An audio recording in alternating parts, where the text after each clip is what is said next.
Livre de la Genèse, chapitre 31. Jacob entendit les propos des fils de Laban qui disaient « Jacob a pris tout ce qui était à notre père, et c'est avec le bien de notre père qu'il s'est acquis toute cette richesse. » Jacob remarqua aussi le visage de Laban, et voici, il n'était plus envers lui comme auparavant. Alors l'Éternel dit à Jacob « Retourne au pays de tes pères et dans ton lieu de naissance, et je serai avec toi. » Jacob fit appeler Rachel et Léa qui étaient au champ vers son troupeau. Il leur dit « Je vois au visage de votre père qu'il n'est plus envers moi comme auparavant, mais le Dieu de mon père a été avec moi. Vous savez vous-même que j'ai servi votre père de tout mon pouvoir. Et votre père s'est joué de moi et a changé 10 fois mon salaire, mais Dieu ne lui a pas permis de me faire du mal.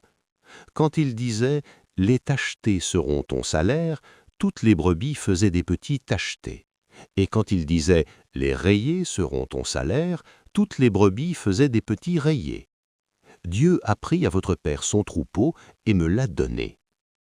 Au temps où les brebis entraient en chaleur, je levai les yeux et je vis en songe que les boucs qui couvraient les brebis étaient rayés, tachetés et marquetés. Et l'ange de Dieu me dit en songe « Jacob ». Je répondis « Me voici ».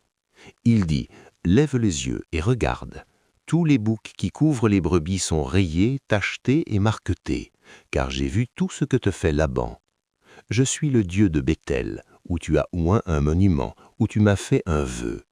Maintenant, lève-toi, sors de ce pays et retourne au pays de ta naissance. » Rachel et Léa répondirent et lui dirent « Avons-nous encore une part et un héritage dans la maison de notre père ?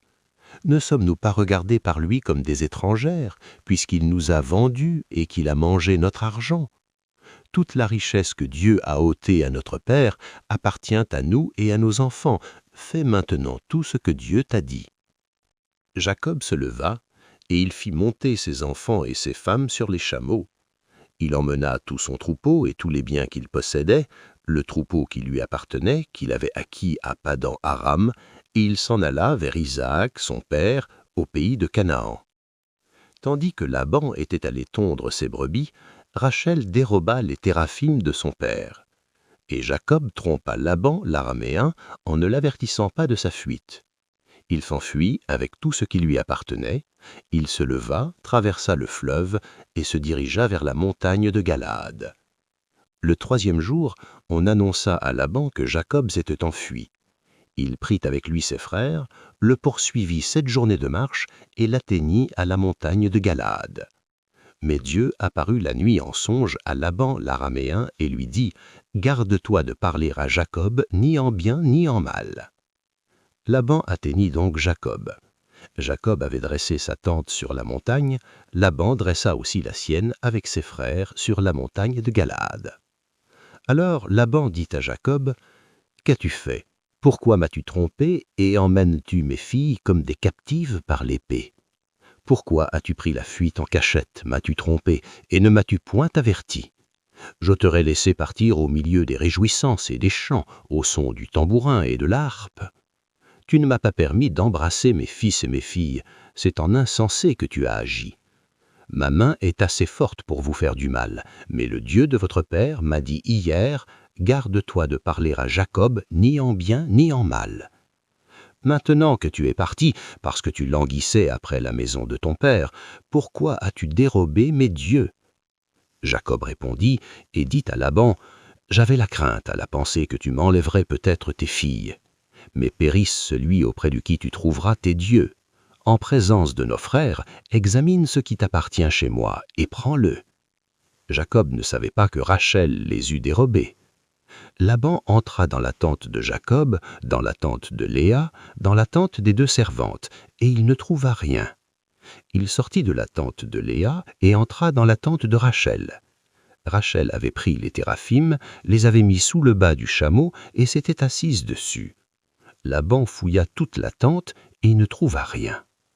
Elle dit à son père « Que mon seigneur ne se fâche point si je ne puisse me lever devant toi, car j'ai ce qui est ordinaire aux femmes. » Il chercha et ne trouva rien. Jacob s'irrita et querella Laban. Il reprit la parole et lui dit « Quel est mon crime, quel est mon péché que tu me poursuives avec tant d'ardeur? Quand tu as fouillé tous mes effets, qu'as-tu trouvé des effets de ta maison? Produis-le ici devant mes frères et tes frères, et qu'ils prononcent entre nous deux. Voilà 20 ans que j'ai passé chez toi, tes brebis et tes chèvres n'ont point avorté, et je n'ai point mangé les béliers de ton troupeau. Je ne t'ai point rapporté de bêtes déchirées, j'ai payé le dommage. Tu me redemandais ce qu'on me volait de jour et ce qu'on me volait du nuit. La chaleur me dévorait pendant le jour, et le froid pendant la nuit, et le sommeil fuyait de mes yeux. Voilà 20 ans que j'ai passé dans ta maison. J'ai te servi 14 ans pour tes 2 filles et 6 ans pour ton troupeau, et tu as changé 10 fois mon salaire. Si je n'eus eu pour moi le Dieu de mon père, le Dieu d'Abraham, celui que craint Isaac, tu m'aurais maintenant renvoyé à vide. Dieu a vu ma souffrance et le travail de mes mains, et hier il a prononcé son jugement.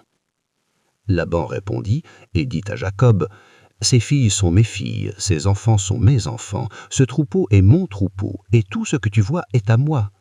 Et que puis-je faire aujourd'hui pour mes filles ou pour leurs enfants qu'elles ont mis au monde? Viens, faisons alliance, moi et toi, et que cela serve de témoignage entre moi et toi. » Jacob prit une pierre, et il l'adressa pour monument.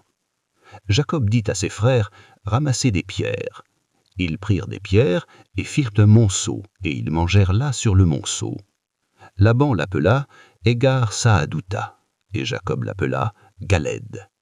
Laban dit, que ce monceau serve aujourd'hui de témoignage entre moi et toi. C'est pourquoi on lui a donné le nom de Galed. On l'appelle aussi Mitzpah, parce que Laban dit, que l'Éternel veille sur toi et sur moi, quand nous nous serons l'un et l'autre perdus de vue. Si tu maltraites mes filles, et si tu prends encore d'autres femmes, ce n'est pas un homme y sera avec nous. Prends-y garde, c'est Dieu qui sera témoin entre moi et toi. Laban dit à Jacob, « Voici ce monceau, et voici ce monument que j'ai élevé entre moi et toi. Que ce monceau soit témoin, et que ce monument soit témoin, que je n'irai point vers toi au-delà de ce monceau, et que tu ne viendras point vers moi au-delà de ce monceau et de ce monument pour agir méchamment.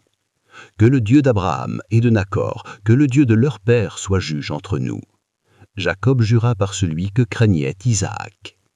Jacob offrit un sacrifice sur la montagne, et il invita ses frères à manger. Ils mangèrent donc et passèrent la nuit sur la montagne. Laban se leva de bon matin, baisa ses fils et ses filles, et les bénit. Ensuite il partit pour retourner dans sa maison.